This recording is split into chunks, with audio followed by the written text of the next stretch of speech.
ओम श्री गंगानाथाय नमः। जय श्री गुरुदेव, जय श्री दादा गुरुदेव जी। आप सभी का बहुत बहुत स्वागत है आज के सत्संग में। और सत्संग का जो आज विषय है ये बहुत गंभीर है, बहुत इम्पोर्टेंट है और बहुत तरीके से अलग अलग तरीक़ों से मैं वीडियो बना रहा हूँ एक ही सब्जेक्ट को बार बार अलग अलग लोगों तक पहुँचाने के लिए कि कहीं किसी की नज़र पड़े, कोई वीडियो देखे और उस बात को सीरियसली समझे कि मैं क्या कहने वाला हूँ या क्या कहना चाह रहा हूँ। तो आप इस वीडियो को देखें, कृपया पूरा देखें वीडियो और बात को समझें कि मैं किस गहराई से या क्या बात समझाने का प्रयास आपको कर रहा हूँ। आज का जो विषय है ये आज का कल की अवतार आत्मयोग और युग परिवर्तन से संभव है। और मैंने साथ में एक छोटी हेडलाइन भी दी है, वो ये है कि अगर आप अभी इन चीज़ों को नहीं समझोगे, अभी इस विषय में नहीं जानोगे और तो कब जानोगे। पहले ही बहुत देर है। देर इस बात की नहीं है कि आगे बहुत बड़ा कोई परिवर्तन होने वाला है। देर इसलिए भी है कि जब तक आप पढ़ लिख जाते हो, जब तक आप में सोचने समझने की शक्ति आती है, अपने जीवन को दिशा देने की शक्ति आ जाती है, तब तक जीवन का बहुत हिस्सा पहले निकल चुका है। आपका बचपन निकल चुका है, आपकी जवानी भी ऑलमोस्ट जा ही रही होगी, क्योंकि अकल आते आते थोड़ा टाइम लग ही जाता है। 40 साल से पहले समझ में नहीं आती चीज़ें और 40 साल के बाद जब चीज़ें समझ में आने लगती हैं तो समय, अच्छा समय, सेहत का समय, वो जहाँ पर हमें कुछ ऐसे निर्णय लेने पड़े अपने जीवन में जो हमें फाइनल दिशा दे, उसके लिए बहुत समय पहले गुजर चुका है। इसीलिए मैंने ये लिखा है कि अब नहीं देखोगे तो किसी ऐसी दिशा में चले जाओगे, किसी ऐसे बहाव में बह जाओगे, फिर अगले 20 साल 25 साल उसी में रहोगे और फिर 25 साल बाद, 20 साल बाद जब 60 साल के हो जाओगे, 65 के हो जाओगे, फिर प्रश्न पूछोगे कि क्या हुआ, क्या किया, क्या समझा। इसीलिए मैंने कहा कि 40 साल के आसपास एक बदलाव आता है जीवन में, 35 से 40 साल के आसपास। फिर उसके बाद 60-65 से पहले वो चीज़ समझ नहीं आती कि हमने क्या किया है, क्या नहीं किया है, और फिर तब तक बहुत बड़ा जीवन का हिस्सा निकल जाता है। मैं ये बातें इसलिए कह रहा हूँ कि मैं जब सत्संग करता हूँ तो मुझे बहुत लोगों के फ़ोन आते हैं और लोग मुझे बताते हैं कि वो कितना उन्होंने अध्यात्म को पढ़ा है, पुस्तकों को पढ़ा है, या फिर उन्होंने कोई तपस्या की हुई है, या फिर कोई वो योग कर रहे हैं, बहुत समय से कर रहे हैं। एक मिनट। तो जब मैं उन्हें बताता हूँ कि आप अभी ये योग करो और आत्मयोग की तरफ बढ़ो, आत्म जागृति की तरफ बढ़ो, तो मैं उनका जब समर्पण देखता हूँ, या फिर कोई 70 ईयर्स ओल्ड है, कोई 75 ईयर्स ओल्ड है, कोई 80 ईयर्स ओल्ड है, जब वो मुझे सर कहते हैं, जब वो मुझे प्रणाम करते हैं, और मैं उन्हें कहता हूँ कि आप मुझसे बहुत बड़े हो, आपको मुझे प्रणाम नहीं करना चाहिए इस तरह से इतनी रिस्पेक्ट आप जो मुझे दे रहे हो, मुझे आपको देनी चाहिए रिस्पेक्ट। कोई शिक्षक है, कोई डॉक्टर है, कोई गवर्नमेंट ऑफिशियल है, रिटायर्ड है, ऐसे बहुत सारे उच्च अधिकारी लोग होते हैं जो फ़ोन करते हैं और उनकी भाषा में इतनी सहजता आ जाती है, क्योंकि उन्होंने इतना बड़ा जीवन देखा है और वो जानते हैं कि हमने जो कुछ भी पढ़ा है, या हमने जो कुछ भी किया है, या जो कुछ भी हम सोचते थे कि हम अध्यात्म के पथ पर चल रहे हैं, वो सही नहीं था, या था भी तो वो हमें अंतिम लक्ष्य आत्म जागृति तक पहुंचाने वाला नहीं था। भौतिक जीवन में थोड़े अनुभव देने वाला ज़रूर था, लेकिन आत्मा का रस देने वाला नहीं था। तो उनकी उम्र के साथ जो सहजता आती है, तो एक ही बात कहते हैं कि इस उम्र में ये काम हो जाए, या हम बहुत आगे आ गए हैं कि अब क्या संभव है, जिस योग की आप बात कर रहे हो, जिस परिवर्तन की आप बात कर रहे हो, अब इस उम्र में क्या संभव है। तो मैं उनसे कहता हूँ कि भगवान श्री कृष्ण ने इसी योग के बारे में गीता में कहा है। उन्होंने कहा है कि किसी को मेरे क्षण का भी योग हो जाए तो फिर मैं उसे जन्म और मरण से मुक्त कर देता हूँ। मेरी उम्र 45-46 साल की है अभी, और मैं इस योग में पिछले 11 साल से हूँ। मेरा नाम राज शिव है, और पहले 5 वर्षों तक तो मुझे मालूम नहीं था कि मैं क्या कर रहा हूँ, योग क्या चीज़ है।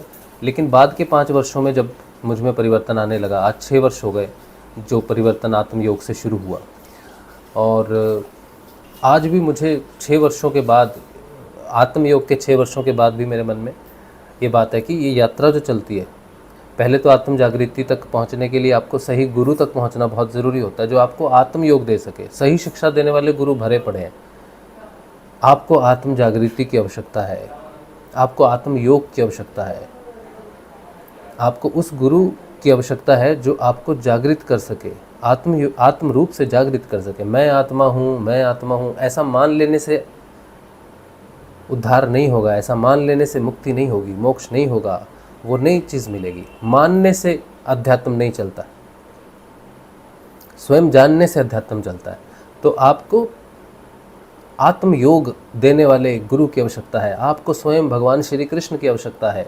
वो गुरु जो कृष्ण भगवान की चेतना लेकर आपका इंतज़ार कर रहा है, उसकी आपको ज़रूरत है इस समय।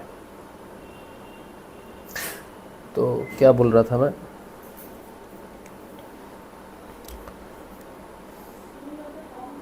तो कृष्ण भगवान ने गीता में कहा है कि जिसे मेरा एक क्षण का भी योग प्राप्त हो जाए फिर उसका जीवन और मरण नहीं होता। तो ये जो योग की बात भगवान ने की है, ये कौन सा योग है? ये आत्मा का योग है, आत्म जागृति का वो क्षण है। मेरी पत्नी मेरे साथ, उन्होंने ये योग शुरू किया, सिद्ध योग शुरू किया था। हम दोनों ने, मैंने 1 हफ्ता पहले दीक्षा ली होगी, 1-2 हफ्ते बाद शायद उन्होंने उनको बताया कि बहुत अच्छी बात है, आप भी आ जाओ इसमें। वो भी आ गई, उनको भी 11 साल हो गए लगभग। आज डाइनिंग टेबल पर मैं उनसे बात कर रहा था कि भगवान श्री कृष्ण को योग अगर एक क्षण के लिए प्राप्त हो जाए तो देखो जन्म और मृत्यु नहीं होती। तो उन्होंने मुझसे पूछा वो क्षण कब आएगा, वो क्षण कब आएगा? तो वो क्षण कौन सा है? तो मैंने कहा जब आत्म जागृति होती है, वो जागृति का क्षण है। एक क्षण का भी योग प्राप्त हो गया, इसका मतलब ये नहीं कि वो एक क्षण का ही योग है। उनका कहने का मतलब है कि वो क्षण जब मैं प्रकट हो जाऊंगा। भगवान किसी से मिलते हैं, हम रास्ते में मिलते हैं तो हम उससे हाथ मिलाते हैं, गले मिलते हैं उसके, तो वो क्या है, हम उससे मिलते हैं तो उसकी जानकारी होती है व्यक्ति की, हमें आप कौन है, हमारा नाम ये है, इस तरह से उसकी जानकारी होती है। तो भगवान श्री कृष्ण के योग का मतलब है कि भगवान श्री कृष्ण का मिलन होगा। उस एक क्षण का मतलब है कि जब भगवान श्री कृष्ण आपके जीवन में अवतरित होंगे, आपके जीवन में प्रकट हो जाएंगे, आपके जीवन में आ जाएंगे, वो क्षण है, उनके आने का क्षण है, पहली मुलाकात का वो क्षण है कि मैं आ गया, मैं प्रकट हो गया। अब कोई व्यक्ति 80 का हो, 90 का हो, 100 का हो, या कितनी भी उसकी आयु हो, मृत्यु से पहले वो आत्म रूप से चेतन हो जाए। आत्म रूप से चेतन होने के लिए कोई बहुत लंबा जीवन नहीं चाहिए, कोई बहुत लंबी यात्रा नहीं चाहिए कि आप बहुत हठ योग करके आए हो, बहुत किताबें पढ़ के आए हो, या आपने बहुत कुछ कर लिया है और अब आप आत्मयोग आपको मिल सकता है। गुरु भगवान, हमारे जो गुरुदेव हैं, उन्होंने इसी बात पर एक बड़ी सुंदर बात कही थी। तो उन्होंने कहा था कि कुछ लोग आत्म जागृति के लिए जब प्रयास करते हैं और जो मशहूर गुरु होते हैं, जो बड़े चर्चित गुरु होते हैं, उनके पास जाते हैं तो कहते हैं कि हमें आत्मज्ञान चाहिए या हमें आत्म जागृति की तरफ आप रास्ता दिशा दीजिए। तो वो कहते हैं हाँ, आत्म दिशा या आत्म जागृति इतनी आसान तो नहीं है। पहले तो 20 साल आपको तप करना पड़ेगा, नाम जप करना पड़ेगा, आपको ये करना पड़ेगा, कुंडलिनी अभ्यास करना पड़ेगा। तो कम से कम 20 वर्ष आपको तपस्या तो करनी पड़ेगी, तब आप रेडी हो जाओगे। तो गुरु भगवान ने कहा 20 वर्ष नहीं लगेंगे। अब कोई व्यक्ति आया है, उसको कैसे मालूम है कि वो आगे 20 वर्ष जीवित रहेगा? और जो गुरु बोल रहा है कि 20 वर्ष लगेंगे, उसे कैसे मालूम है कि 20 वर्ष में तुम उससे तैयार कर दोगे? 20 वर्ष ही लगेंगे, कैसे पता है? तो गुरु भगवान इस विषय में राजा जनक की उदाहरण देते थे। वो कहते थे कि राजा जनक ने कहीं उपनिषदों में, शास्त्रों में पढ़ लिया कि आत्म जागृति के लिए केवल एक क्षण का समय लगता है। इतना ही लगता है जैसे एक घोड़े पर चढ़ने के लिए उसकी एक रकाब में पैर रख लिया और दूसरी रकाब में पैर रखने से पहले आत्मज्ञान हो जाता है। इतना ही समय लगता है आत्मज्ञान को। तो राजा ने जब वो पढ़ा तो उसे लगा कि एक क्षण का काम है। तो मेरी वाइफ ने, मेरी पत्नी ने आज जब पूछा डाइनिंग टेबल पर, वो क्षण कब आएगा? तो यही प्रश्न राजा जनक था, राजा जनक के मन में उठा जब उनको उपनिषदों में ये देखा कि वो क्षण कब आएगा। तब उन्होंने अपने सारे जितने भी उनके गुरु थे, जो गुरु माने जाते थे उस समय, पंडित माने जाते थे, उनको बुलाया, उनसे पूछा कि ये जो शास्त्रों में लिखा है एक क्षण में आत्मयोग आत्मज्ञान प्राप्त होता है, क्या आप मुझे दे सकते हो ये? अगर दे सकते हो तो इस चांदी के सिंहासन पर बैठो, और अगर आप नहीं दे सकते हो और आप उस पर बैठे तो फिर आपको उसका परिणाम भोगना पड़ेगा। तो कोई नहीं बैठा उस पर। तब वहाँ पर 8 स्थान से टेढ़े, शरीर से विकृत एक युवा व्यक्ति आए, एक बालक के रूप में ही थे वो आए और वो उस सिंहासन पर आकर बैठ गए। तो सब लोग उन पर हंसने लग गए। तब ऋषि अष्टावक्र ने उनसे कहा था कि राजा, ये जो तुमने सभा लगाई है ना, ये चाम के व्यापारियों की सभा है। ये मुझे देखकर हंस रहे हैं क्योंकि मैं 8 जगह से टेढ़ा हूँ। तो ये किस पर हंस रहे हैं?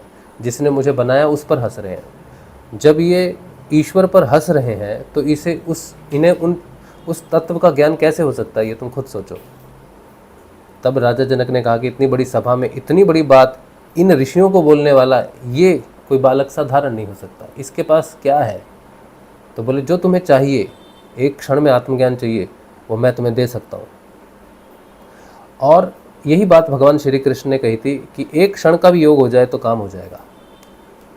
अब जो लोग कहते हैं कि 20 साल लगेंगे, या जो कहते हैं कि मैं 80 या 90 साल का होगा, मेरा कैसे होगा, वो ध्यान से आप सुनो। 45 के हो, 25 के हो, 30, जितने साल के भी आप हो। तो राजा जनक और अष्टावक्र को ले गए जंगल में, घोर जंगल में ले गए।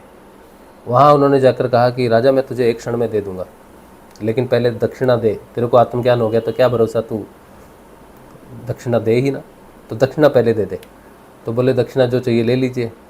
तो दक्षिणा के रूप में बहुत बात हुई, लेकिन मन मांगा उन्होंने। बोले, मुझे दक्षिणा के रूप में तेरा मन चाहिए। तो राजा ने बड़ा सोचा, बोला, मन तो ठीक है, मन ले लो, तो मैं आपको अपना मन दे देता हूँ। अब राजा जनक को ये मालूम था कि मन क्या चीज़ होती है। अब उन्होंने कहा कि अब दीक्षा मेरी हो, दक्षिणा मैंने ले ली, अब मैं तुझे आत्मज्ञान देता हूँ। तूने क्या पढ़ा? तो बोले, एक क्षण में मुझे आत्मज्ञान हो सकता है, ऐसा मैंने पढ़ा शास्त्रों में। बोले, आगे क्या पढ़ा उससे? उस लाइन से आगे कौन सी लाइन थी? तो बोले, उससे आगे थी कि पात्रता होनी चाहिए। ये जो प्रश्न उठता है कि एक क्षण में योग हो सकता है, वो किसे हो सकता है? पात्र को हो सकता है। तो कोई व्यक्ति 40 का है, 45 का है, 60 का है, 80 का है, 90 का है, अगर पात्र हो तो तुम्हें उम्र से डरना नहीं चाहिए, तुम्हें अपने बुढ़ापे से डरना नहीं चाहिए, तुम्हें किसी परिश्रम से डरना नहीं चाहिए। गुरु समर्थ हो, अष्टावक्र जैसा, ऋषि अष्टावक्र जैसा कोई गुरु समर्थ हो तो एक क्षण ही लगता है।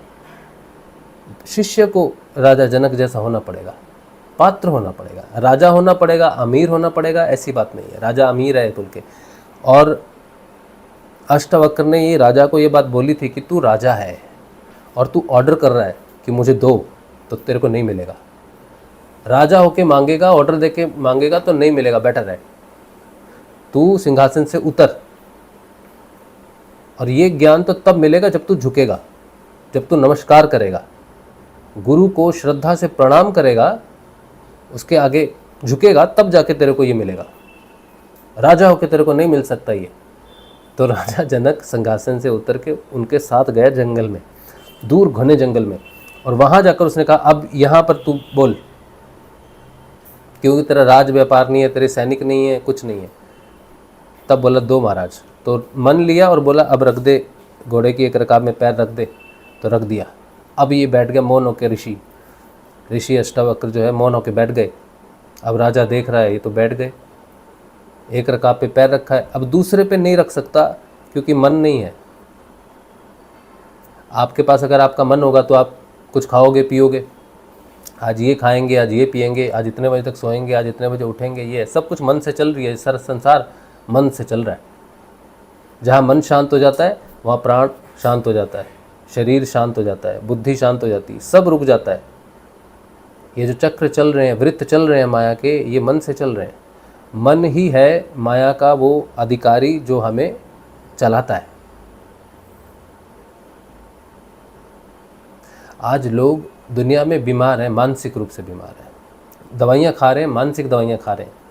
डॉक्टर के पास कोई जाता है, किसी को ब्लड प्रेशर है तो बोलते गुस्सा आता है, हाँ ये होता है, हाँ दवाई लिखते हैं, साथ में वो दवाई होती है एंटी डिप्रेसेंट।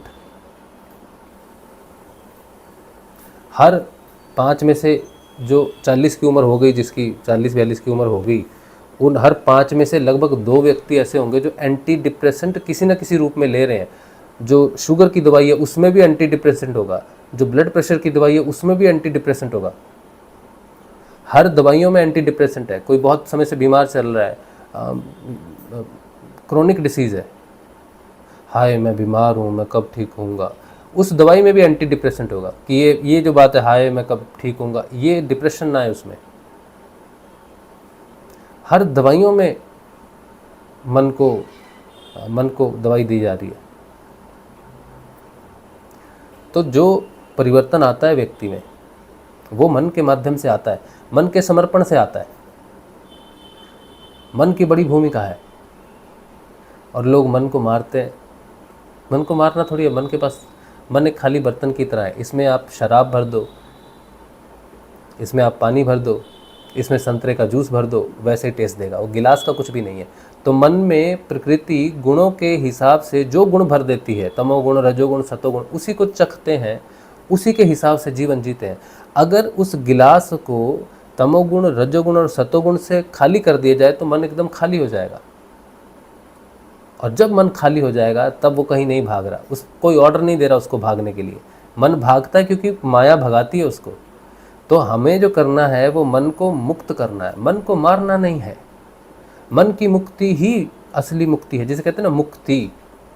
मन का आसक्ति से रहित हो जाना ही मुक्ति है। पहले मुक्ति चाहिए, उसके बाद मोक्ष है। तो राजा जनक का मन ले लिया उसके गुरु ने, तो मुक्त हो गया राजा उसी समय। अब वहीं खड़ा है वो। धीरे धीरे जब विचार आए उसके, तो वो देख रहा है कि कोई भी विचार की पालना करने के लिए मन होना चाहिए। और जहां से ये विचार आ रहे हैं वो तो मेरे गुरु के पास पड़ा हुआ है। तो जो जहां से विचार आ रहे हैं मन से, वो मेरे गुरु के पास रखा हुआ, वो तो मेरा नहीं हुआ। तब जो विचार आ रहे हैं वो तो मन में आ रहे हैं, और मन अब मेरा रहा नहीं। मन तो मेरे गुरु का हो गया, अष्टावक्र का हो गया। अगर मेरे मन में ये विचार आ रहा है कि मैं दूसरे घोड़े की रकाब में पैर रखूं, तो अष्टावक्र को रखना चाहिए दूसरे रकाब पे पैर, क्योंकि मेरे मन में विचार आ रहा है। मैं क्यों पालना करूं? जिसके पास मेरा मन है, जो उसका मालिक है, वो पालना करे। अब हर विचार मन में आ रहा है, हर विचार मन में आ रहा है। तो राजा देख रहा, ये क्या बात हुई, मैं कौन हूं? तब शरीर मेरा यहां पड़ा है, मन मेरा वहां पड़ा है। तब राजा को हिल गया राजा। तब उसको समझ में आई कि मैं जो दुखी हुआ, मैं जो सुखी हुआ, वो सारा मन के कारण था। बिना मन के कोई भोग ही नहीं है। बिना मन के संसार ही नहीं है। मैं राजा भी हो जाऊं, अगर मेरा मन ही नहीं है तो मैं भोग कैसे करूं राजा का? मैं भिखारी भी हो जाऊं और मेरा मन भिखारी होने में नहीं मानता है, तो मैं भिखारी नहीं हूं, मैं कुछ भी नहीं हूं। बिना मन के मेरा अस्तित्व भी नहीं है।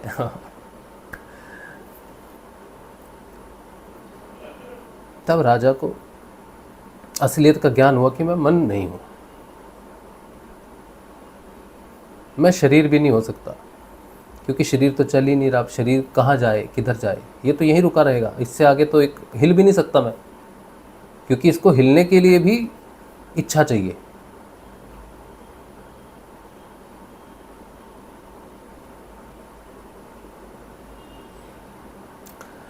तो आप कितने वर्ष के हो? आपको जो लगता है वो मन समर्पण लगता है। अब देखो, सबसे बड़ी मुश्किल बात मैं आपको बताता हूँ। ये तो मैंने आपको बताया कि आपकी उम्र से आपकी आत्म जागृति का कोई लेना देना नहीं है। अगर आप पात्र हो तो हो जाएगा काम। अब राजा जनक तो पात्र थे। उनके गुरु ने एक ही आदेश दिया था उनको कि राजा ये पैर रख ले, और मन तेरे पास है नहीं। इतना ही कहा था बस। अब राजा को सिर्फ इतना ध्यान रखना था कि जो कुछ भी हो रहा है वो किसके माध्यम से हो रहा है, तो उसको पता चल गया।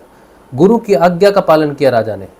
अगर गुरु की आज्ञा का पालन नहीं करता और बोलता यार मन कुछ करता, तो गुरु कहता तूने मुझे मन दिया था, तूने नहीं किया, तो राजा को वो चीज़ नहीं प्राप्त होती। उसने एक बार भी गलती नहीं की, एक बार भी उल्लंघन नहीं किया, उसको बड़ी तकलीफ हुई होगी। कौन खड़ा रहेगा इतनी देर तक? कहते हैं 3 दिन तक खड़ा रहा राजा वहाँ पर। अब किसी गुरु बहन ने हमसे पूछा कि गुरु भाई राजा तो ठीक है 3 दिन तक खड़ा रहा, घोड़ा भी खड़ा रहा क्या? किसने पूछा? किसी ने पूछा था।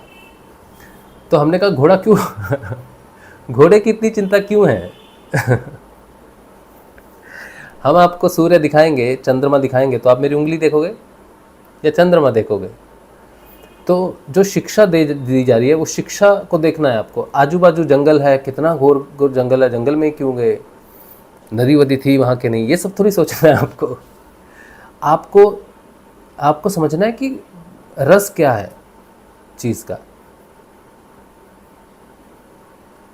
और मैंने सुना है कि घोड़ा खड़े खड़े भी सो सकता है, ठीक है। हालांकि हमने कभी घुड़सवारी नहीं की, बचपन में शायद की होगी 1-2 बार,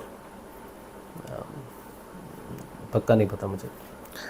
तो हाँ, तो आप अच्छा, अब हमारे जो गुरुजी हैं जिनकी हम बात करते हैं कि गुरुजी हैं, वो हमें एक आदेश देते हैं, गुरुदेव हमें आदेश देते हैं। तो वो कहते हैं कि देखो हम आपको एक मंत्र देंगे, आपको उसको मन में जपना है। अब अष्टावक्र के गुरुजी ने कहा कि बेटा तुम मुझे मन दो और तुम घोड़े के एक रकाब में पैर रखो, ये आदेश है उनका। अब हमारे गुरुजी का आदेश है कि तुम्हें जो मैं दूंगा तुमने उसको अपने मन में डाल देना है।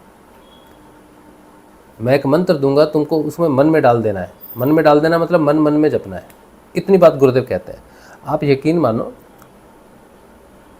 कि सोचो 100 लोग आए, 100 लोग को गुरुदेव ने कहा कि मन मन में जपना है। 100 के 100 प्रश्न लेके आएंगे कि माला में जप सकते हैं क्या,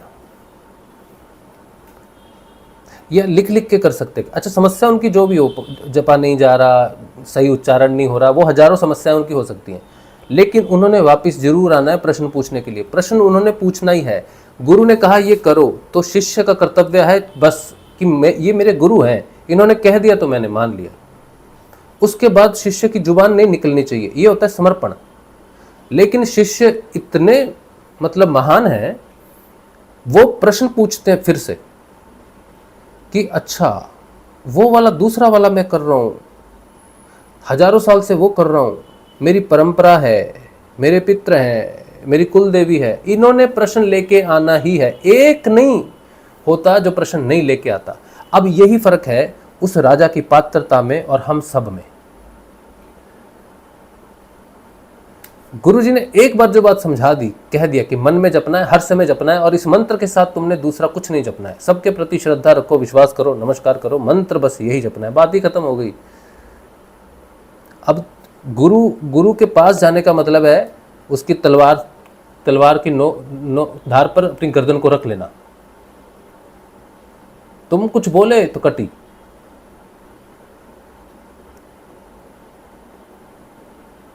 हमारे एक टीचर है,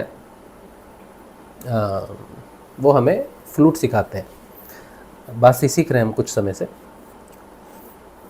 तो वो हमें लेसन देते हैं, हम लेसन तैयार करते हैं। तो यहाँ तैयार करते हैं, जैसा टूटा फूटा लेसन तैयार होता है। जब हम उनके पास जाते हैं तो उनके सामने बैठते हैं, वो कहते हैं बजाओ, तुमने क्या प्रैक्टिस किया, बजाओ। जब बांसुरी पकड़ते हैं उनके सामने तो भूल जाते हैं। तो हमने उनसे कहा कि हम घर में अगर 100% बजाते हैं तो यहाँ पर आके 10% रह जाता है, ऐसा क्यों होता है? क्योंकि वो इतना अच्छा बजाते हैं, और जब हम उनके सामने जाते हैं तो हमें पता है कि ये वैसा तो नहीं बज रहा जैसा वो उन्होंने बताया है, लेकिन वो तो गुरु है ना, तो वो कह देते हैं नहीं ठीक है, चलो बहुत अच्छा हुआ, चलो आगे बढ़ो, आगे बढ़ाते हैं। लेकिन जब शिष्य के मन में गुरु के प्रति डर होता है ना कि गुरुजी ने ये कहा है, मैं क्या पूछ रहा हूँ, तो पूछ नहीं सकता। शिष्य को बोलने का अधिकार नहीं है, शिष्य को सिर्फ सुनने का अधिकार है। एक बार मेरे स्वप्न में हमारे गुरुदेव भगवान आए, हमारे आध्यात्मिक गुरु, ये रामलाल जी स्याग भगवान, ये हमारे स्वप्न में आए, और कहीं एक मंच सजा हुआ है और वो दीक्षा प्रोग्राम चल रहा है और हम कुछ सेवा के कार्य में हैं, जैसे रहते हैं ना गुरु जी के साथ, कोई सेवा कार्य में रहता है, कोई पानी पिला रहा है, कोई कुछ कर रहा है, कोई खाने का आयोजन कर रहा है, तो हम कुछ आयोजन में थे उस समय। हम कभी अपने गुरुदेव से मिले नहीं, किंतु ये स्वप्न आया था हमको एक बार, और हम गुरु जी को पीछे से देख रहे, पर्दे के पीछे से देख रहे, बस गुरु जी बात कर रहे हैं, हमको देख रहे, और गुरु जी ने वो प्रोग्राम ख़त्म किया और वो उसी तरफ आए जिस तरफ हम खड़े हैं। तो गुरु जी आए तो हम भागे, हम गुरु जी पास आ रहे, हम दूर भाग रहे, क्योंकि उनके समीप जाने के भी स्वप्न में भी उनके समीप जाने की शक्ति, मतलब क्षमता हमें नहीं है। तो वो खड़े, हम नीचे उतर गए, हम दूर चले गए, हाथ जोड़ के खड़े कि गुरु जी आप सिर्फ आदेश देना और कुछ मत बोलना, सिर्फ आदेश ही। मन में हमारे ये है कि आदेश ही हो बस गुरु जी का, जो भी हो, कि ये सफाई कर दो, झाड़ू लगा दो, ये कर दो, वो कर दो, इसके अलावा गुरु जी कुछ ना बोले बस। इतना डर मेरे स्वप्न में भी था जब मैंने गुरु जी को स्वप्न में देखा। पहली बार जब देखा था तब तो अलग बात थी, वो अलग बात है, लेकिन दूसरी तीसरी बार जब गुरु जी स्वप्न में आए तो इतना डर था गुरु जी का। तो हम सोचो, हमसे मंत्र नहीं जपा जा रहा, गुरु जी सामने है, तो हम उनसे कहेंगे गुरु जी मंत्र नहीं जपा जा रहा। इतनी हमारी क्षमता ही नहीं है, इतनी हमारी ताकत ही नहीं है कि हम मुंह से शब्द भी बोल सके, नजर ही नहीं उठ रही उनके सामने। गुरुदेव खड़े हैं और हमारी नजर नहीं उठ रही उनके, उनको देख लें जी भर के तो भी पर्दे से पीछे से दूर से देखें, ताकि वो हमारी तरफ ना देख रहे हो। हमारी तरफ देख लें तो हम उनकी दृष्टि से ही देहपात हो जाए, हमारा प्राण निकल जाए हमारे उनकी दृष्टि से ही। ऐसी उनकी शक्तिशाली दृष्टि, ऐसा भय गुरु का होना चाहिए। और जब हम किसी को देते हैं, मंत्र बताते हैं, तो गुरु जी तो शरीर में नहीं है, गुरु जी से फ़ोन पर बात करनी है, गुरु जी से फ़ोन पर बात करनी है तुमको, गुरु जी से बात करनी है तुमको। ये ऐसे ये इस तरह से नहीं होता।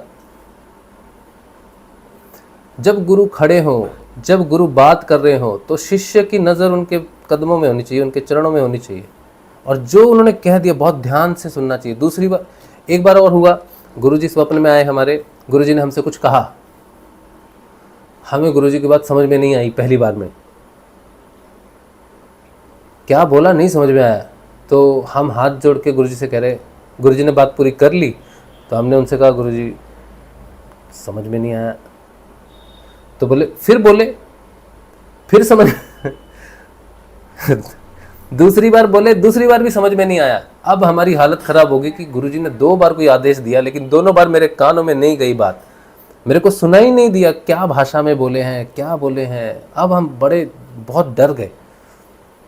हमने बड़ी हिम्मत करके हमने कहा अगर गुरुजी ने कुछ कहा है करना तो पड़ेगा ही, समझ नहीं आ रहा तो एक बार और पूछ लेते क्या कहा आपने।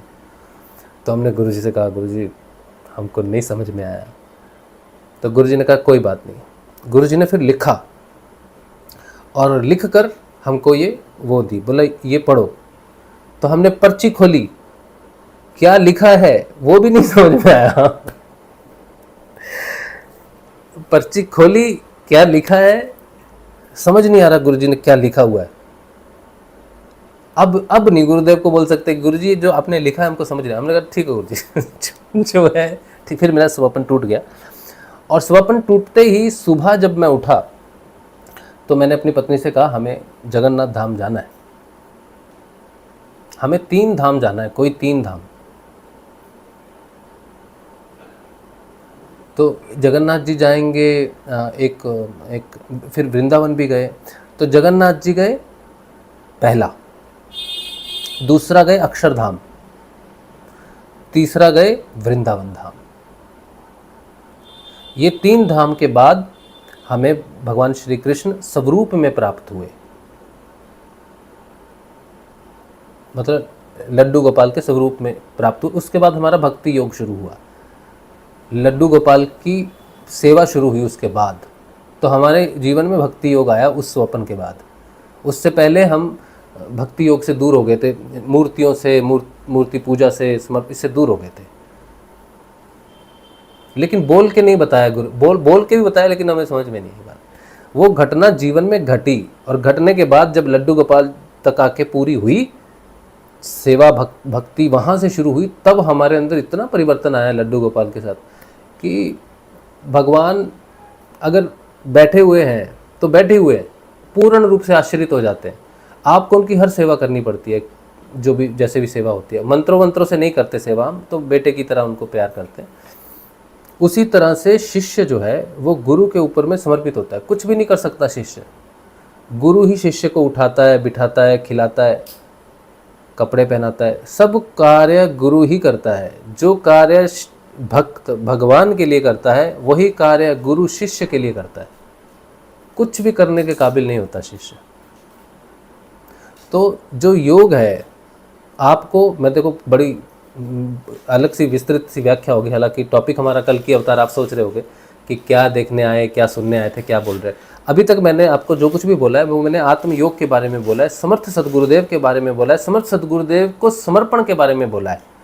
अब जो ये दो चीज़ें हैं, कल की अवतार और युग परिवर्तन, तो कल की अवतार जितने भी मैंने आज तक वीडियो बनाए हैं, जितने भी मैंने सत्संग किए हैं, मैंने आप सबको यही कहा है कि आप सबसे पहला प्रश्न अपने आप से स्वयं से ये पूछो कि कल की अवतार अंतिम अवतार क्यों होगा। सिर्फ इतना प्रश्न अपने आप से आंखें बंद करके पूछो कि क्यों होगा अंतिम अवतार। ये जो पृथ्वी है इसके ऊपर में धर्म पतन होता है, मनुष्य फिर आता है, फिर से पाप बढ़ता है, फिर से होता है। ये तो चक्र है, उत्थान पतन तो चक्र है। लेकिन भगवान अगर कहें कि मैं आखिरी बार आया हूँ, इसके बाद मैं आऊँगा ही नहीं, इससे पहले जो आ गया मनुष्य के विकास के लिए, अब मैं नहीं आऊँगा कल की अवतार के बाद, तो इसका मतलब है भगवान ने कल की अवतार जब चले जाएंगे तो मनुष्य को अबंडन कर देंगे कि इसके बाद मैं धरती पर नहीं अवतार लूँगा। तो आप सोचो कितनी बड़ी बात है ये। या तो भगवान कहें कि मैं जाऊँगा नहीं, अगर कल की अवतार कहें कि मैं जाऊँ तो 11वां अवतार आएगा ना, मैं तो जाऊँगा ही नहीं कभी, तो मेरे बाद 11वां अवतार होगा ही नहीं, मैं अंतिम अवतार हूँ, ये होना चाहिए। तो कल की अवतार अगर आएगा तो हमेशा के लिए बस जाएगा, वो इस पृथ्वी पर ही रह जाएगा, पृथ्वी के लिए ही आएगा। ये प्रश्न आपको पूछना चाहिए, अपनी सच्चाई अपनी ईमानदारी से खुद से पूछना चाहिए। अब ये पूछना चाहिए कि जो आएगा कल की अवतार, जैसे भगवान राम आए, कृष्ण आए, तो कृष्ण भगवान ने भी प्राण त्याग दिए, मतलब शरीर त्याग दिया, उसके बाद राम भगवान ने भी जल समाधि ले ली। अब अगर कल की आएंगे तो क्या ऐसे घूमते रहेंगे? जब तक अंतिम मानव रहेगा तब तक घूमते रहेंगे। किस रूप में घूमेंगे? क्या वो हनुमान जी की तरह या बाकी जो चिरंजीवी हैं, चिरंजीवी हैं, जिनको कहते हैं ना कुछ 7 चिरंजीवी या 10 चिरंजीवी हैं, उनमें से हनुमान जी भी हैं, जो हैं अभी भी हैं, उन्होंने शरीर नहीं त्यागा।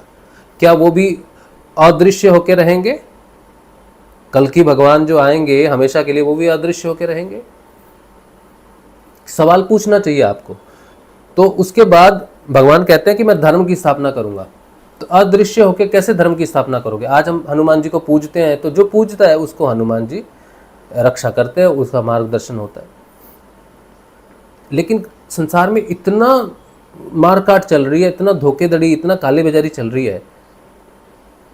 है ना, तो जो हनुमान जी का भक्त है उसको तो फायदा हो रहा है, लेकिन संसार में जो अधर्म बढ़ रहा है उस पर तो नहीं हो रहा कुछ भी।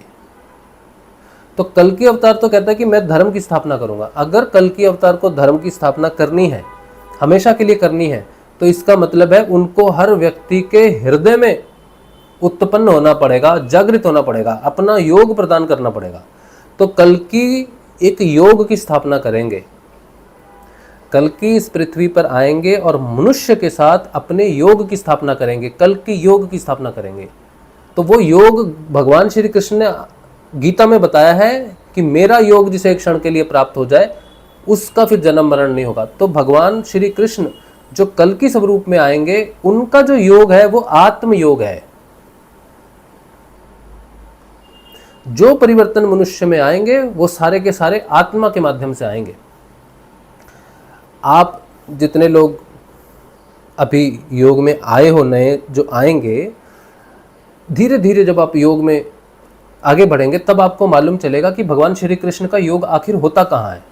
जो मेरी पत्नी ने आज प्रश्न पूछा था कि वो क्षण कब आता है, जब योग होता है वो क्षण कब आता है। मैं आज तक मेरी जो सोचने की विचारधारा, जो अभी तक मैंने जो सोचा, जो पाया, मैंने सोचा, जो जाना मैंने, वो ये था कि आत्म जागृति होती, आत्म का जागरण ही भगवान श्री कहते हैं, यदा यदा ही धर्मस्य ग्लानिर्भवति भारतः अभ्युत्थानम धर्मस्य तदात्मानं सृजाम्यहम्। तो आत्मा के रूप में स्वयं को सृजन करता हूँ। तो कहते हैं कि आत्मा कहाँ विराजमान है? हृदय में विराजमान है। तो साधक जो आत्म पथ की तरफ बढ़ता है, त्राहिमाम त्राहिमाम करता है, फिर जाके वो अपने आप को स्वयं आत्मा के रूप में प्रकट करते हैं और उसके अवगुणों को नाश करते हैं, सद्गुणों को बढ़ाते हैं ताकि वो जीवन में आगे बढ़ सके और फिर वो सतोगुण से भी मुक्त होकर पूर्ण आत्म रूप में स्थित हो चुके। ये बात है भगवान श्री कृष्ण के आत्म स्वरूप में प्रकट होकर आत्म यात्रा करने की। अब एक बात बहुत ध्यान से आप सुनना, अभी जो मैं कहने जा रहा हूं आपसे, ये मैं पहली बार कहने जा रहा हूं। ऋषि अरविंदो एक ऐसे व्यक्ति इस धरा पर हुए जो भगवान श्री कृष्ण का स्वरूप में परिवर्तित हो गए, या समझो भगवान श्री कृष्ण का ही एक अंश नीचे उतरा ऋषि अरविंदो के रूप में, और भगवान श्री कृष्ण के ही अंश को नीचे उतारा भगवान श्री कृष्ण के रूप अरविंदो के रूप में उन्होंने। तो श्री अरविंदो ने एक जगह पर लिखा, वो क्या लिखते हैं कि कहते हैं 24 नवंबर 1926 को भगवान श्री कृष्ण का भौतिक में अवतरण हुआ। 24 नवंबर 1926 को, जो हमारे गुरुजी की जन्म तिथि है। अभी इस बात पे नहीं जाते। उन्होंने कहा कि जो भगवान श्री कृष्ण धरती पर नीचे उतरे हैं, हाँ धरती पर नीचे उतरे हैं, वो अधिमानसिक का देव के स्वरूप में उतरे हैं। ध्यान से सुनना, ठीक है। अधिमानसिक के देव के रूप में भगवान श्री कृष्ण का अवतरण हुआ है, लेकिन हुआ है फिजिकल में, फिजिकल बॉडी में आया है, लेकिन उनकी जो चेतना है वो अधिमानसिक देव की है। अब ये जो अधिमानसिक देव की जो चेतना है, ये क्या चेतना है? जैसे मैं एक साधारण मनुष्य हूँ तो मेरी चेतना हुई मानसिक। अब मानसिक चेतना में क्या होता है कि मैं, तुम, वो, छोटा बड़ा, आगे पीछे, तो भिन्नता है, मतलब इनइक्वालिटी है। तो क्या है? डुअलिटी और इनइक्वालिटी, मतलब द्वैतवाद और असमानता, ये मानस है। जो अधिमानसिक देव की चेतना है, वो चेतना कौन सी है? वो चेतना कहती है कि डुअलिटी तो है, भेद तो है, लेकिन समानता है, सब समान है, एक ही जैसे हैं, सारे मनुष्य एक जैसे हैं। अलग अलग हो सकते हैं रूप से, रंग से, देश से, जाति से, लिंग से, ये अलग अलग हो सकते हैं, लेकिन समानता एक ही है। और वो समानता क्या है कि सबके हृदय में कृष्ण है, ये इन सबकी समानता है कि ये सब मनुष्य हैं, ये इनकी समानता है। तो जो अधिमानसिक का देव है वो सभी को एक जैसा ट्रीटमेंट देगा, वो चेतना सभी को एक साथ सब कुछ देगी, बिल्कुल भेद किए बिना देगी सब कुछ। तो कोई मुस्लिम है तो उसको भी वही मिलेगा, हिंदू है तो उसको भी वही मिलेगा, ईसाई है तो वही मिलेगा, ऊंची जाति, नीची जाति, औरत, पुरुष, सबको मिलेगा, समान मिलेगा। पुरुष अगर 30 दिन में उस चीज़ का प्रयोग करता है तो स्त्रियां भी 30 दिन में ही उसका प्रयोग करेंगी, बीच में पीरियड्स के 2-3 दिन छोड़ेगी नहीं, क्योंकि एक समान अधिकार मिलेगा सबको। स्त्रियां हैं इसलिए नहीं कर सकती, पुरुष है इसलिए कर सकता है, नीची जाति का है या अंग्रेज है, उच्चारण नहीं हो सकता, भाषा नहीं है, ये नहीं है, मुस्लिम है, धर्म नहीं है, ये नहीं है, कोई भिन्नता नहीं चलेगी। तुम भिन्न हो सकते हो, लेकिन जो तुम्हें दिया जाएगा, जो अधिमानसिक देव देगा, वो समान भाव से देगा।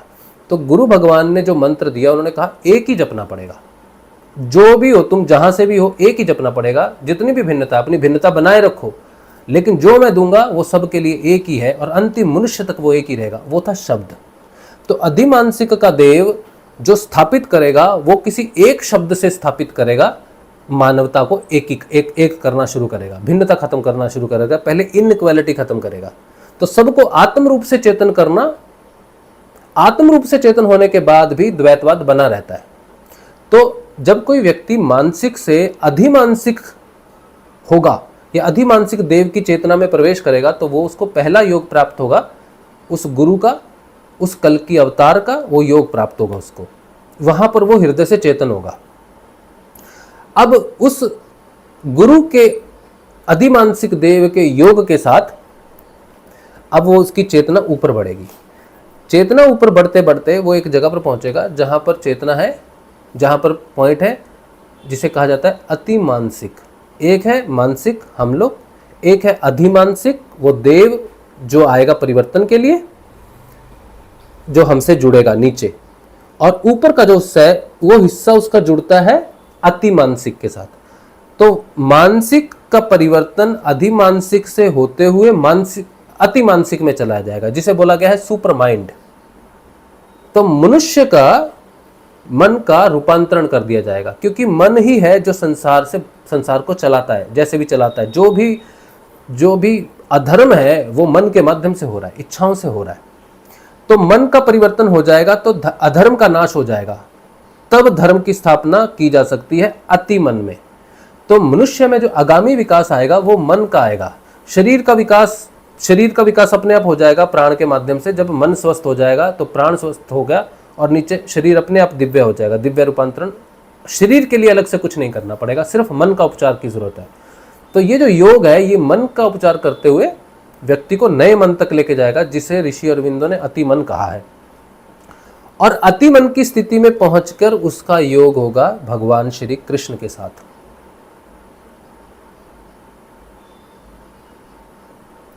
भगवान श्री कृष्ण के साथ उसका योग होगा। तो ऋषि अरविंदो ने एग्जैक्टली क्या लिखा है मैं आपको एग्जैक्टली पढ़ के सुना देता हूं। 1 मिनट दो मुझे।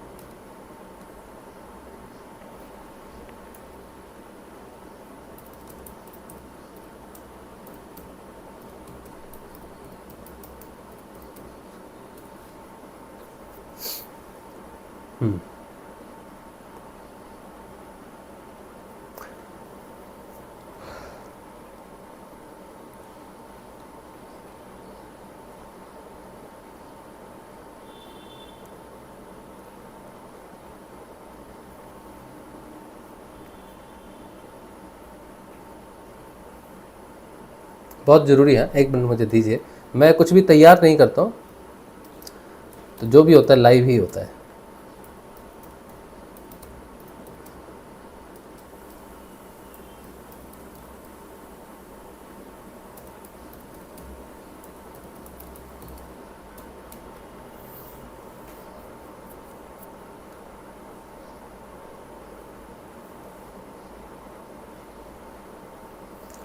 मुझे पता है उन्होंने क्या किया, लेकिन फिर भी मैं लिखा हुआ होगा तो वैसे ही पढ़ दूंगा आपके लिए।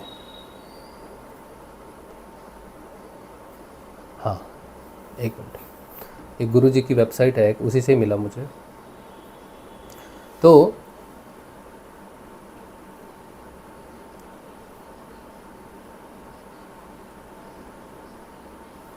श्री अरविंदो ने कहा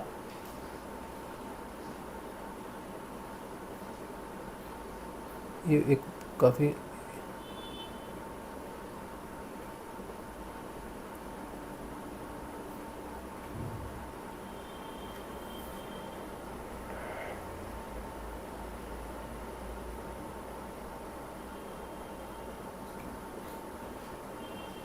बहुत बड़ा पैराग्राफ लिखा हुआ है, तो मैं उसी में वो चीज़ ढूंढ रहा हूँ जो मुझे आपको सुनानी है।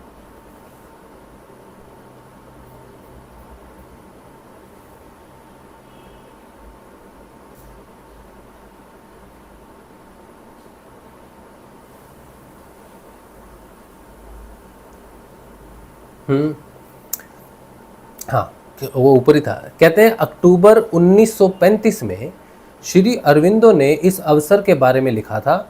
24 नवंबर 1926 के दिन भौतिक में श्री कृष्ण का अवतरण हुआ था। कृष्ण अति मानसिक ज्योति नहीं है। ठीक है, ध्यान से सुनिए। कृष्ण अति मानसिक ज्योति नहीं है। कृष्ण के अवतरण का मतलब है अधिमानसिक देव का अवतरण, जो अपने आप को वास्तव में अति मानसिक नहीं है, पर अति मानव और आनंद के अवतरण के लिए तैयारी कर रहे हैं। कृष्ण आनंदमयी है, वो आनंद और अभिमुख विकास को अधिमानस के द्वारा सहारा देते हैं। तो कहने का मतलब ये है कि भगवान श्री कृष्ण जो मनुष्य में परिवर्तन करेंगे, जो विकास करेंगे, मानस अधिमानस अतिमानस, जो भगवान श्री कृष्ण साधारण मनुष्य में अपने योग से जो परिवर्तन लाएंगे वो अधिमानसिक के माध्यम से लाएंगे। समझ रहे हो आप? अधिमानसिक का योग आपको होगा, और वो योग इंटीग्रल योगा के नाम से श्री अरविंदो ने कहा, और हम उसे कहते हैं सिद्ध योग, जहां आत्म जागृति होती है, गुरु के अनुग्रह से होती है। तो जो अधिमानसिक आएगा वो गुरु के स्वरूप में आएगा, क्योंकि गुरु ही है जो आत्मा को चेतन कर सकता है।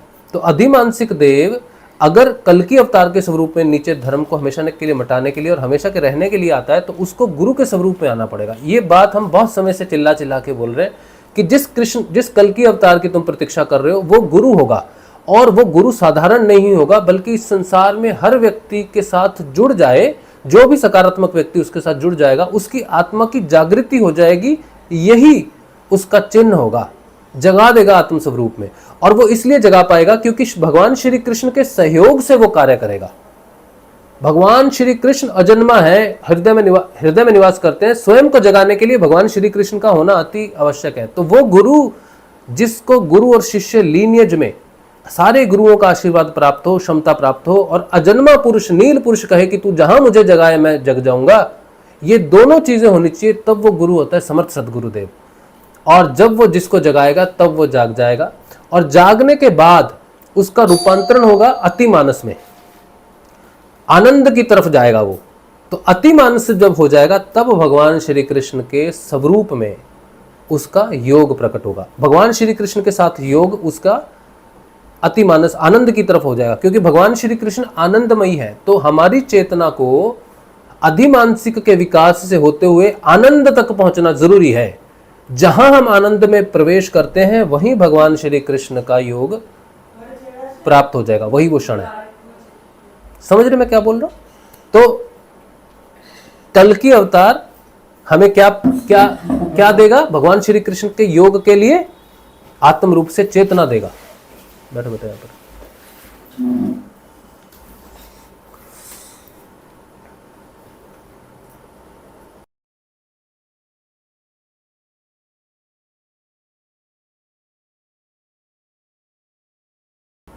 हाँ, तो मैंने जो बताया आपको, अब ये जो संबंध है आपकी आत्म जागृति का गुरु के माध्यम से, और फिर उसके बाद भगवान श्री कृष्ण का योग,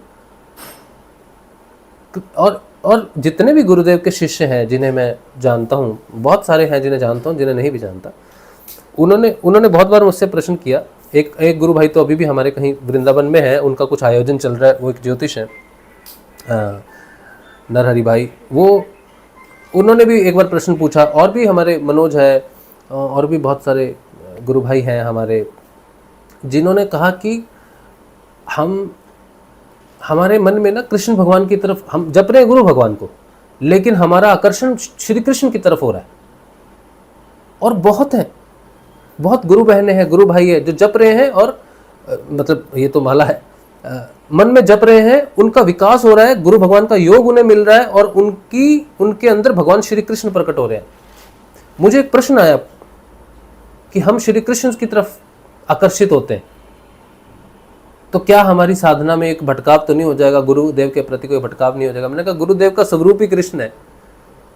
वो आत्म योग जो तुम्हें दे रहे हैं वो गुरु के स्वरूप में गुरुदेव रामलाल जी त्याग है, अधिमानसिक के देव है, लेकिन चेतना के स्वरूप में श्री कृष्ण ही है। तो तुम्हारी चेतना जब गुरुदेव की चेतना के साथ योग होगी तो श्री कृष्ण ही प्रकट होंगे, श्री कृष्ण की तरफ ही तुम्हारा चेतना करेगी, क्योंकि भगवान श्री कृष्ण आनंदमयी है।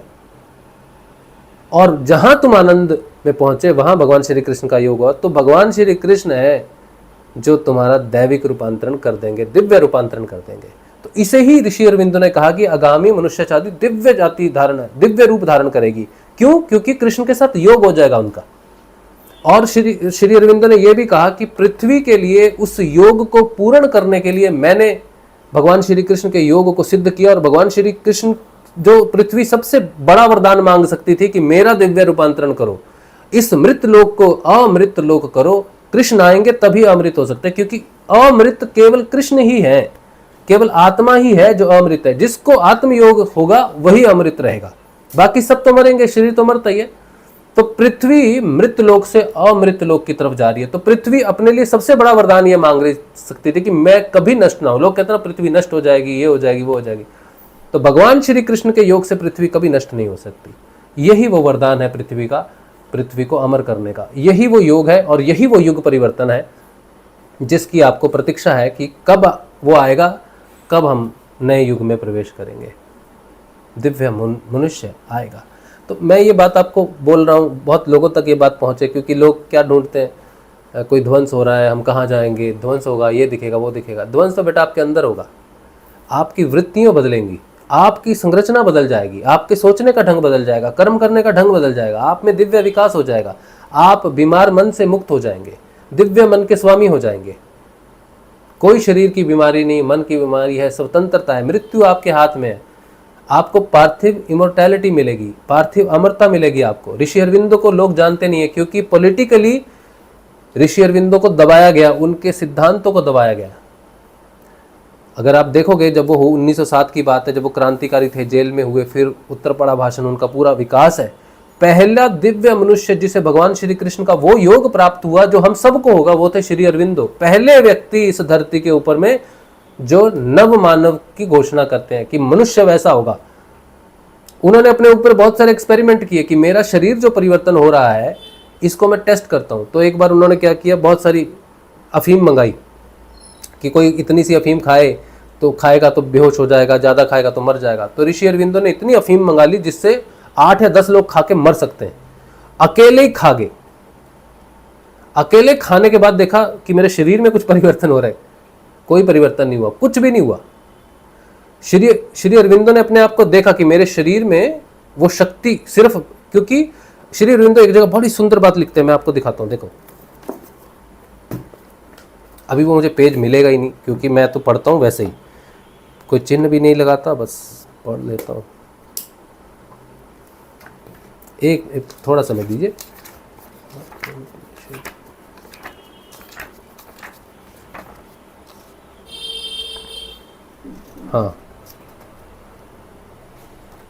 हाँ, तो मैंने जब ये लाइन पढ़ी श्री अरविंदो की पुस्तक में, पहले तो मैं सोचता रहा कि श्री अरविंदो क्या बोल रहे हैं।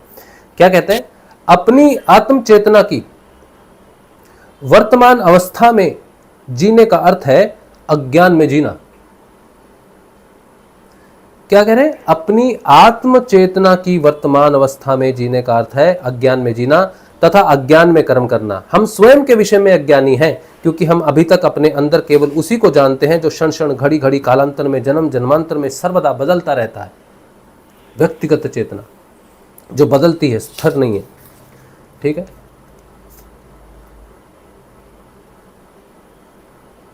एक जगह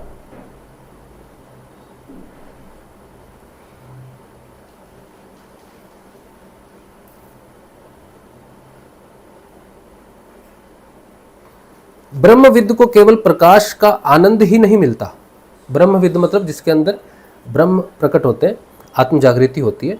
ब्रह्मविद को केवल प्रकाश का आनंद ही नहीं मिलता बल्कि अपने ज्ञान के परिणाम स्वरूप वह किसी अति विशाल तत्व को प्राप्त करता है। ब्रह्मविद आपनोति, ये तैत्तिरीय उपनिषद की बात है। वह जो प्राप्त करता है वह है उच्चतम, वह है परम तत्व, वह है सर्वोच्च सत्ता को, सर्वोच्च चेतना को, सत्ता की उच्चतम शक्ति तथा विशालता को, सर्वोच्च अर्थात परम आनंद को प्राप्त करता है। ब्रह्मविद आपनोति परम। ठीक, एक चीज बहुत जबरदस्त लिखते हैं वो कि, और जब सारी चीज कंक्लूड करते हैं तो जिस तत्व के बारे में बात करते हैं वो आता है सत्यम। सत्य, सत्य पर आगे सब कुछ सिमट जाता है कि वो तत्व सत्य तत्व है जो सब कुछ करता है। फिर एक जगह लिखते हैं, अब कहाँ लिखते हैं तो ढूंढना पड़ेगा, इसी में कहीं होगा। कहते हैं कि जो आत्म जागृति है या जो परिवर्तन है वो अगर तुम्हारे अंदर ही है, तुम्हारे मन की अवस्था में हो सकती है, तुम्हारे विचार में हो सकती है, लेकिन अगर तुम्हारे शरीर में नहीं है और तुम्हारा शरीर बीमार पड़ रहा है तो कुछ नहीं है। आत्मयोग वो होना चाहिए, कृष्ण का योग वो होना चाहिए जो तुम्हारे शरीर को परिवर्तित करे। तुम्हारे शरीर पर तुम जानो कि कहां बीमार हो रहा है, कैसे हो रहा है, तो पूर्ण जानकारी शरीर की होनी चाहिए। शरीर बीमारी नहीं होना चाहिए तुम्हारा। आत्मयोग अगर पूर्ण रूप से है, तुम आत्मयोग को प्राप्त करते हो, असेंड करते हो, चले जाते हो, वो नहीं, डिसेंड करना पड़ेगा, शरीर तक आना पड़ेगा, तब माना जाएगा कि कृष्ण तुम्हारे शरीर में फलित हो गए। पार्थिव, ये पृथ्वी तत्व है, मेरा शरीर पृथ्वी से जुड़ा हुआ है। अगर मैं इस धरती पर रहता हुआ अपने शरीर को अमर कर लेता हूं तो पृथ्वी से प्रकट हुआ ये तत्व अमर हो सकता है। पृथ्वी से बना शरीर अमर हो सकता है। कहते हैं ना, शरीर तो मरेगा ही, शरीर तो जाएगा ही। उन्होंने कहा नहीं जाएगा, क्योंकि पृथ्वी के तत्व को ही अमर कर देंगे, शरीर को ही अमर कर देंगे। ये है पार्थिव इमॉर्टैलिटी, ये है धरती पर रहने वाला मनुष्य अमर हो जाएगा, मरेगा नहीं। चेतना से भी नहीं मरेगा, शरीर से भी नहीं मरेगा, अपनी इच्छा से शरीर को त्याग सकता है। पूर्ण ज्ञान होगा मनुष्य को अपने शरीर का। ये है वो आत्मयोग, ये है वो कल की अवतार जो आपको परिवर्तन करेगा। ऋषि अरविंदो को पढ़िए, कल्कि की पूरी व्याख्या दी है, लेकिन कल्कि शब्द शायद आपको ना मिले, क्योंकि वो बड़े ऐसे कवि, ऐसे महान ऋषि हुए हैं, ऐसे महान अवतार हुए हैं। ऋषि अरविंदो अवतार ही हैं भगवान श्री कृष्ण का,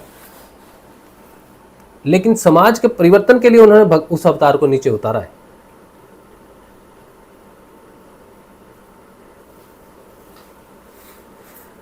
ठीक है। एक मैसेज मुझे दिख रहा है, संदेश आ रहा है, कह रहे क्या ही कर लेंगे इतना जीकर। हाँ, यही बात है बेटा, यही बात है। यही वो मन है जो बीमार है, यही वो मन है जो सिर्फ भोगों के लिए जी रहा है। तुम्हारी भोग वासना से या तुम्हारी इच्छाओं की तृप्ति हो जाती है, क्योंकि तुम भौतिक जीवन को जीना मान रहे हो। तुमने आध्यात्मिक जीवन में प्रवेश ही नहीं किया, तुमने आनंद को जाना ही नहीं है, तुमने मनुष्य के जीवन को जिया नहीं है। तुमने अभी जो जिया है वो माया है, तुम जो भोग रहे हो माया है। तुम्हारा जब मन भर जा रहा है और मन खाली हो रहा है और नई चीजों की तरफ भाग रहा है, यही मन बीमार हो रहा है। और तुम्हें अगर इसी मन में 100 वर्ष दे दिए जाएं तो तुम सुसाइड कर लोगे, 500 दे दिए जाएं तो तुम सुसाइड कर लोगे, क्योंकि तुम नहीं जी सकते उतना। थक जाओगे, माता चली जाएगी, पिताजी चले जाएंगे, भाई बहन चले जाएंगे, बंधु मर जाएंगे, पत्नी मर जाएगी, बच्चे मर जाएंगे, सब मर जाएंगे। तुम जी के क्या करोगे? तुम्हें भी मरना ही पड़ेगा। मृत्यु नहीं आएगी तो सुसाइड करोगे। यही मन करेगा। ये मन ही है जो मरता है, ये मन ही है जो जी रहा है। और तुमने जो प्रश्न पूछा है ये भी तुम्हारे मन का ही है, चेतना का प्रश्न नहीं है ये। हम सोच भी नहीं सकते कि वो दिव्य परिवर्तन, वो दिव्य मानव, वो मनुष्य जिसकी रचना भगवान ने अपने जैसी की है, वो मनुष्य कैसा होता होगा, उसका जीवन कैसा होता होगा, वो कैसे चीजों को ग्रहण करता होगा, कैसे भोजन को ग्रहण करता होगा, कैसे अपने रिश्तों को देखता होगा। तुम्हें मालूम नहीं है, और मालूम हो गया तो फिर परिवर्तन का तो मतलब ही नहीं है। इस मन में रहते हुए नहीं जान सकते संदेश। तुम्हें योग से उठना होगा। पहले तो तैयारी करनी होगी। जो तुम्हें मिलना है पहले गुजरो, तुम उस चीज से गुजरो। तुम्हें माया जो पहले पटकेगी ना, जब तुम्हारा मन में परिवर्तन आगा तो डिप्रेशन, आध्यात्मिक डिप्रेशन, उस पर कल मैं सत्संग करूंगा। आध्यात्मिक डिप्रेशन, साधक को मृत्यु भय आता है, सुसाइडल टेंडेंसीज आती हैं। साधक एकदम से चला जाता है डिप्रेशन में, जीने का मन नहीं करता। जो नाम जपता है, जो ध्यान करता है, उसके साथ होता है ये। आप ऐसे ही दिव्य रूपांतरण हो जाएगा, माया आपको छोड़ देगी? नहीं, माया कहेगी तुम रूपांतरित हो रहे, मन का गला घोट देगी। समझे? अध्यात्म कोई चाय पीने वाली बात नहीं है। अध्यात्म का पथ है अग्नि का पथ। जो अध्यात्म में प्रवेश होता है जलने के लिए, भस्म होने के लिए होता है, और माया अपने आप को भस्म होने नहीं देती। इसलिए इससे पहले कि माया को भस्म कर दो, वो उस मन के माध्यम से उस शरीर को ही भस्म कर देना चाहती है जो यहां से निकल रहा है। इसीलिए शरीर पर आपदाएं आती हैं। मन शरीर को मारने की कोशिश करता है। अध्यात्म पथ सरल नहीं है, इस पर सिर्फ बहादुर व्यक्ति चल सकता है, गुरु को समर्पित व्यक्ति चल सकता है। इसीलिए तो क्रिया योग से पहले तुम्हारे अंदर यम, नियम, आसन, ये सब की शुद्धि की जा सकती है, तब जाके तुम आगे बढ़ोगे। नहीं तो माया तो तुमको काट देगी। तुम्हारा क्या ही अधिकार है? अभी तुम्हें डिप्रेशन हो जाए, अभी तुम सूली चढ़ जाओगे, समय नहीं लगेगा, क्योंकि तुम माया के अधीन हो। तुम्हारा अपने पर कंट्रोल ही नहीं है। तुम्हें पहले बुद्धि को स्वतंत्र करना पड़ेगा। बुद्धि का कंट्रोल, मन को बुद्धि के कंट्रोल में लाना पड़ेगा, ताकि मन अपनी इच्छा से तुम्हें ना मार दे। तुम्हारे जो बुद्धि है इसमें आत्मा का प्रकाश होगा, तब बुद्धि मन को कंट्रोल करेगी। और वो भगवान श्री कृष्ण जो रथ पर बैठे हैं ना, रस्सी खींचते हुए, वो बुद्धि है। और जो रस्सी उन्होंने हाथ में पकड़ी हुई है वो मन है। और जो घोड़े हैं वो इंद्रियां हैं। जो रथ है वो शरीर है। और जो रथ में पीछे रथी बैठा है अर्जुन, वो आत्मा है। तुम अभी कौन हो? तुम रस्सी हो। अगर रस्सी छोड़ दे, बुद्धि रस्सी को छोड़ दे, तो घोड़े जहां इंद्रियां ले जाएंगी वहीं जाएंगे। इंद्रियां कुएं में छलांग मारेंगी तो सब गया, शरीर भी गया, सब भी गया। जब कृष्ण रूपी बुद्धि, आत्म जागृति होती है, उस आत्मा का प्रकाश बुद्धि पर पड़ता है, कृष्ण का प्रकाश पड़ता है, तब बुद्धि में बल आता है, तब मन की रस्सी को पकड़ती है। और मन को कंट्रोल करना, फिर इंद्रियों को कंट्रोल करना, तब जाके रथ चलता है, तब जाके रथी अपने लक्ष्य तक पहुंचता है।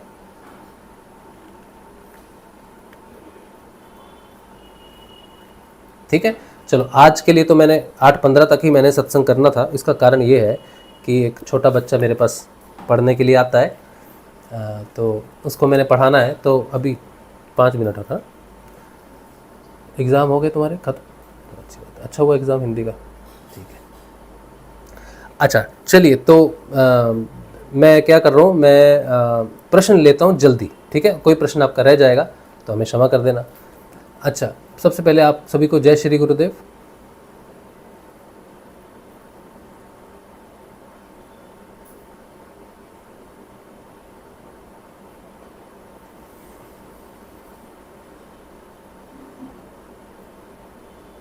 संजीव कह रहे हैं पुरुष और स्त्री तत्व वाला सत्संग 5-6 बार सुन चुका हूँ, एक एक वाक्य सम्मोहित कर देता है, सुनकर भी भूल जाता हूँ, फिर दोबारा सुनता हूँ, सुनते हुए सब समझ आता है और उसके बाद नील बट्टे सन्नाटा।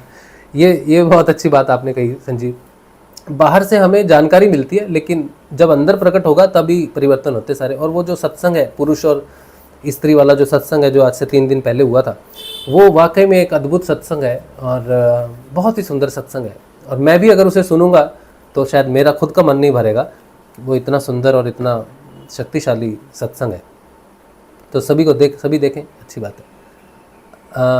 आप एक्टिंग में माहिर हैं? हाँ, मैं रील्स बनाता हूँ। लोग सोचते हैं कि मैं आध्यात्मिक व्यक्ति हूँ तो सिर्फ सत्संग ही करता हूँ और कुछ नहीं करता। मैं तो रील्स बनाता हूँ।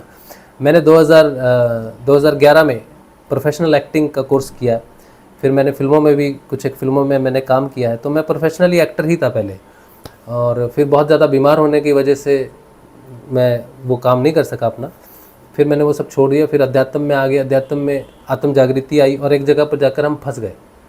हम वहाँ फंस गए जाकर जहाँ पर हम अपने आप को इस स्वरूप में हम फंस गए कि हम एक सत्संग करने वाले व्यक्ति हैं, हम सिर्फ भगवान की ही बात बोल सकते हैं। मैं अपने आप में बंदी हो गया था, सतोगुण में फंस गया था मैं बहुत बुरी तरह से। तो मेरी पत्नी ने मेरी मदद की मुझे यहाँ से निकालने। उस दिन मैं बड़ा मैंने स्वतंत्र फील किया कि मैं कुछ और भी कर सकता हूँ, मैं वापस कुछ खेल सकता हूँ या फिर रील बना सकता हूँ। तो रील ने मुझे मेरे आध्यात्मिक जो आवरण था, जो मेरे को जकड़ रहा था, उससे अलग कर दिया।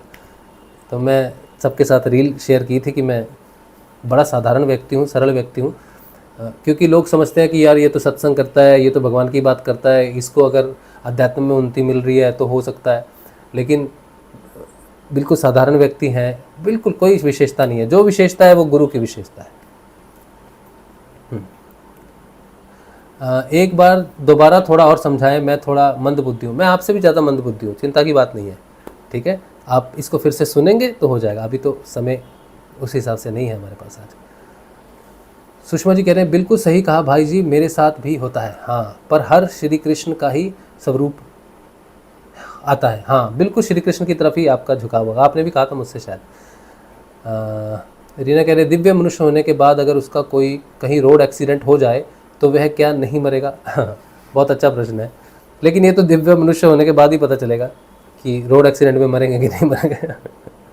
श्री अरविंद ने एक जगह कहा है, कहते हैं जो परिवर्तन हम लाने की कोशिश कर रहे हैं वो अभी अधूरा है। जब उन्होंने लिखा था तो मनुष्य को अगर जहर दिया जाए तो वो मर सकता है, और एक्सीडेंट हो जाए तो मर सकता है। एक जगह कहीं लिखा था ये बात, तब उन्होंने कहा था कि वो अभी उस कंप्लीशन तक नहीं पहुंचे हैं जो उनको चाहिए था, ऐसा कुछ है। तो इस विषय में तो तभी कहा जा सकता है जब दिव्य रूपांतरण हो, या फिर ऋषि अरविंदो को अगर आप पूरा पढ़ेंगे तो वो दिव्य रूपांतरण कैसा होगा, मनुष्य कैसा होगा, उसके बारे में उन्होंने बता रखा है। तो आपको पढ़ना पड़ेगा उनकी पुस्तक, दिव्य रूपांतरण, दिव्य जीवन पुस्तक है उनकी। संदेश आर्य कह रहे हैं मेरा सिद्धांत श्री राम जैसा है। अरे वाह, नमस्कार आपको। श्री राम जैसा सिद्धांत है, बस बात ही खत्म होगी, आगे तो कुछ आगे कुछ पढ़ने सुनने की बात ही नहीं है।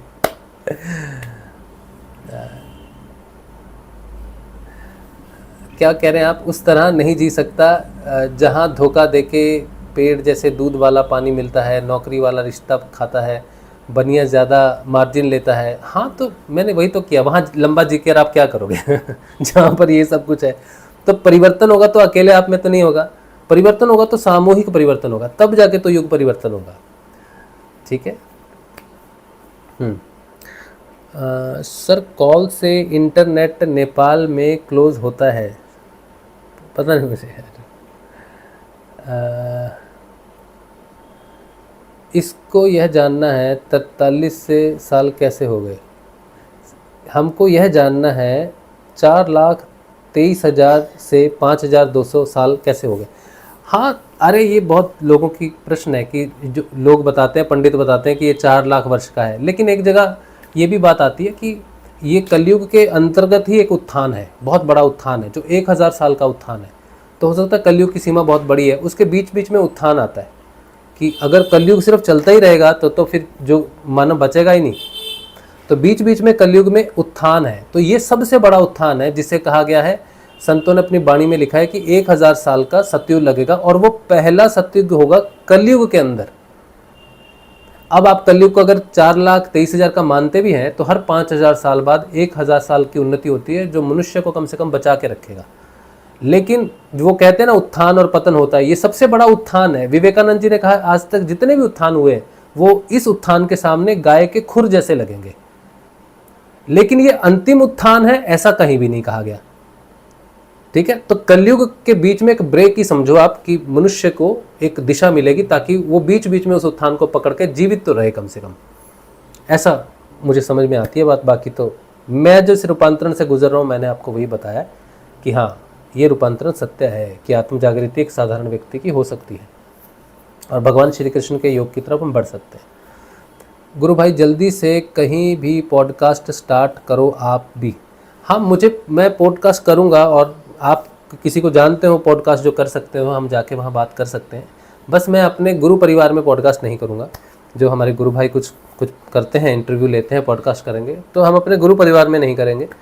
बाकी बाहर का कोई व्यक्ति हो जो नए लोगों तक हमारी बात पहुँचा सकता है, वहाँ के लिए हम तैयार हैं। कोई भी कभी भी हमें बुलाएगा तो हम ज़रूर जाएंगे, ऑनलाइन भी करेंगे, जा भी सकते हैं। ठीक है, चलिए आज का सत्संग भगवान श्री गुरुदेव के श्री चरणों में रख देते हैं। कल मिलेंगे, कल के ध्यान में और कल के सत्संग में। जय श्री गुरुदेव। और अगर आपको समर्थ सदगुरुदेव की जानकारी चाहिए, भगवान श्री गुरुदेव की जानकारी चाहिए, तो आप हमें व्हाट्सएप करें 8777211139 राजशिव। हम आपको गुरुदेव की सारी जानकारी भेज देंगे, बिल्कुल निःशुल्क दीक्षा है और आप उसी अनुसार जाइए। और अगर मुझे व्हाट्सएप नहीं भी करते हैं तो इस वीडियो के डिस्क्रिप्शन में नीचे लिंक दिया हुआ है वेबसाइट का, वहाँ से आपको गुरुदेव की सारी जानकारी मिल जाएगी, सारी योग की जानकारी मिल जाएगी। आपको सब कुछ देख लेना, जितने भी वीडियो उसमें होंगे 5-6 सब देख लीजिएगा। और उसके बाद आप हमें मैसेज करेंगे तो हम आपको एक ग्रुप में भी जोड़ देंगे, जो सत्संग का एक ऐसा ग्रुप है जहाँ पर आप अपनी साधना से संबंधित प्रश्न पूछ सकते हो और हम अपनी साक्षात्कार अनुसार आपको उस प्रश्न के उत्तर को दे सकते हैं। ठीक है, चलिए आज का सत्संग भगवान श्री कृष्ण के श्री चरणों में, भगवान गुरुदेव के श्री चरणों में। जय श्री गुरुदेव, जय श्री दादा गुरुदेव।